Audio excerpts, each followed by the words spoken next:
വില്ലയിൽ താമസിക്കുന്ന ഒരു വില്ലനെ നിങ്ങൾ സങ്കല്പിക്കുക. വില്ലൻ എന്ന വാക്കിന്റെ സ്പെല്ലിംഗ് നിങ്ങൾക്ക് ശരിയായിട്ട് എഴുതാൻ സാധിക്കും.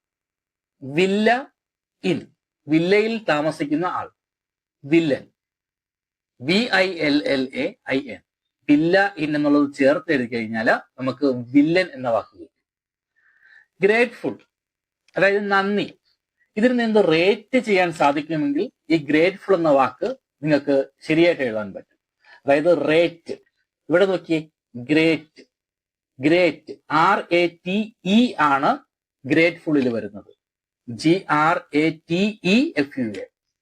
പാൾ എന്ന വാക്കിന് അമേരിക്കയിൽ സാധാരണ സുഹൃത്ത്, കൂട്ടുകാരൻ എന്നൊക്കെയാണ്. അപ്പോൾ പാൾ, നിങ്ങളുടെ സുഹൃത്ത് ഒരു പ്രിൻസിപ്പാൾ ആവുകയാണ്. ഇദ്ദേഹം നിർമ്മിക്കുന്ന റൂൾ, നിയമം, പ്രിൻസിപ്പിൾ ആവുകയാണ്. അപ്പൊ റൂൾ, റൂൾ എന്നുള്ളത് പ്രിൻസിപ്പിൾ, LE അവസാനിക്കും. PAL, പാൾ എന്നുള്ളത് പ്രിൻസിപ്പാൾ, പ്രിൻസിപ്പാൾ. അറ്റ് 10 ഡാൻസ് ചേർത്ത് എഴുതി കഴിഞ്ഞാൽ നമുക്ക് അറ്റൻഡൻസ് എന്ന വാക്ക് കിട്ടും.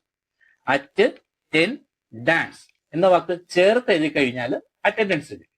ഇതുപോലുള്ള കൂടുതൽ ക്ലാസ്സുകൾക്കായി ചാനൽ ചെക്കൗട്ട് ചെയ്യുക. Thank you for watching.